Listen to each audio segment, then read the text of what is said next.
देखिए स्टूडेंट, हमारे पास class 10th का एमसीक्यूज बेस्ड एक क्वेश्चन है, चैप्टर सेकंड पॉलिनोमियल इक्वेशन। ठीक है, हमारे पास ये क्वेश्चन क्या बोला है, if two is a root of equation, इस इक्वेशन का टू एक रूट है। ठीक है, एक रूट है इसके हमारे पास इस इक्वेशन का टू।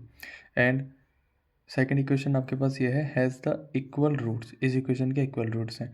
हमको फाइंड करना है क्यों, ये क्यों की वैल्यू हमें फाइंड आउट करनी है। देखिए सबसे पहले हमारे पास क्वेश्चन में क्या बोल रहा है, फर्स्ट इक्वेशन है हमारे पास given X square plus B x plus 12 equals to 0। ठीक है, अब हमसे क्या बोला है, हमारे पास इसका एक रूट है। एक रूट होने का मतलब क्या है, एक्स की वैल्यू आपके पास 2 गिवन है। मीन्स अगर आप एक्स की वैल्यू को यहाँ पुट करोगे तो इक्वेशन 0 पे टेंड करनी चाहिए। ये हमारे पास फॉर्म होती है कि रूट्स को हम यहाँ पे इक्वेशन में यूज़ करते हैं तो हमारी इक्वेशन 0 हो जानी चाहिए। ठीक है, तो अब हम इसे यूज़ करेंगे और यहाँ से हम बी की वैल्यू को फाइंड आउट करेंगे, क्योंकि यहाँ पे बी मिसिंग है।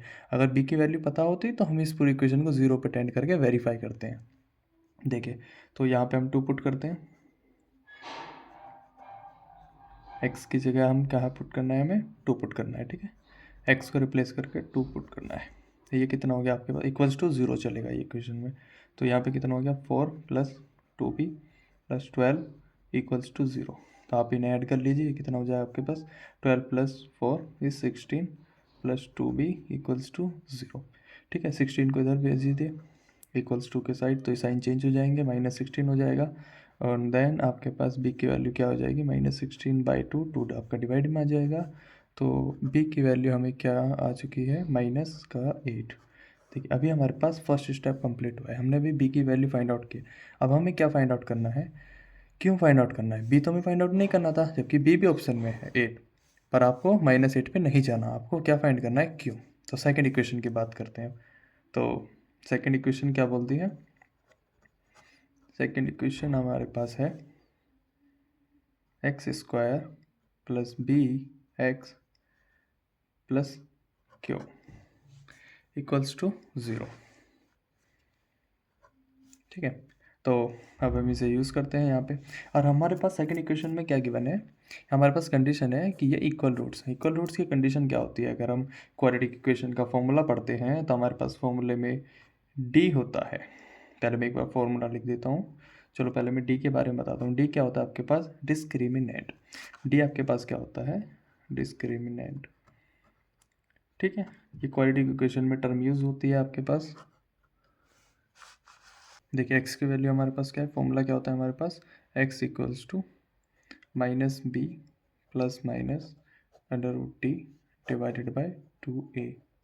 ठीक है, अब ये ही डी हमारे पास क्या होता है, डिस्क्रिमिनेंट। अब हमें क्या करना है, अब हमें बोली कंडीशन क्या है, इक्वल रूट्स है। इक्वल रूट्स का मीन्स देखो, हमारे पास 3 कंडीशन होती हैं डी की, मैं यहाँ तीनों लिख देता हूँ। D equals to 0, D greater than 0 and D less than 0। देखिए तीनों कंडीशंस में हमारे पास 3 अलग अलग सॉल्यूशंस आते हैं और 3 इक्वेशन में अलग अलग वे होते हैं। देखिए सबसे पहला हमारे पास 0 है, इक्वल है, तो इसे बोलते हैं हम इक्वल एंड रियल रूट्स। ठीक है, जब हमारे पास कैसी बात होती है, ग्रेटर देन वाली बात, मीन्स पॉजिटिव टर्म में आ रहे हैं, तो हम इसे बोलते हैं real and distinct roots, distinct roots. ठीक है, और जब हमारे पास लेस देन की बात होती है तब हम इसे बोलते हैं नो रियल रूट्स। ये तो आपने कॉमन पढ़ा ही होगा, अदरवाइज हम इसे सेकंड फॉर्म में बोल सकते हैं कॉम्प्लेक्स रूट या इमेजिनरी रूट्स। ठीक है, इमेजिनरी आते हैं ना, क्योंकि यहाँ पे आयोटा आ जाएगा और वो अभी 10th में नहीं है बट 11th में आप पढ़ोगे। ठीक है, तो हमारे पास इक्वल्स टू वाली कंडीशन है, तो हम डी को यहाँ यूज़ करते हैं। डी इक्वल्स टू आपके पास क्या होता है फॉर्मूला, अब डी को हम जब फॉर्मूले में यूज़ करेंगे तो फॉर्मूला हमारे पास डी की फॉर्म में होता है b² -4ac।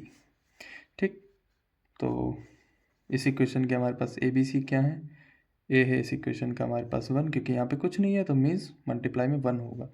बी हमारे पास क्या है, बी की वैल्यू हमारे पास बी ही है, सी की वैल्यू हमारे पास क्यों है। अब अभी हमने बी की वैल्यू यूज़ की है -8, तो हम यहाँ इस इक्वेशन में -8 को यूज़ करेंगे। ठीक है, तो बी की वैल्यू हम कैलकुलेट कर चुके हैं ना, तो हम यहाँ पे लिखेंगे -8² -4, ए की वैल्यू 1, सी की वैल्यू क्यों, क्योंकि हमें क्यों की वैल्यू फाइंड आउट करनी है इस क्वेश्चन में। देखिए तो अब हम इसे कितना बोलेंगे, तो 8 का स्क्वायर 64 माइनस 4 और इक्वेशन कैसी है, इक्वल्स टू 0 मीन्स डी के इक्वल्स में क्या चलेगा, 0 चलेगा। ठीक है, तो हम इसे इधर रिप्लेस कर देते हैं, तो ये हमारे पास हो जाएगा 64 इक्वल्स टू 4 ठीक है, तो यहाँ से हम इसे डिवाइड कर देते हैं 4 से, तो आपके पास क्यू की वैल्यू कितनी आ गई, 16। ठीक है, ये हमारे पास सॉल्यूशन है। अब देखिए क्यू की वैल्यू हमारे पास किस फॉर्म में आ रही है, पॉजिटिव फॉर्म में आ रही है। Option C is correct answer. ये हमारे पास क्वेश्चन था, आप इसे पूरे का स्क्रीनशॉट ले लीजिए। अगर कोई डाउट आए तो बताना मुझे कमेंट सेक्शन में। अब मिलते हैं हम नेक्स्ट वीडियो में। Thank you.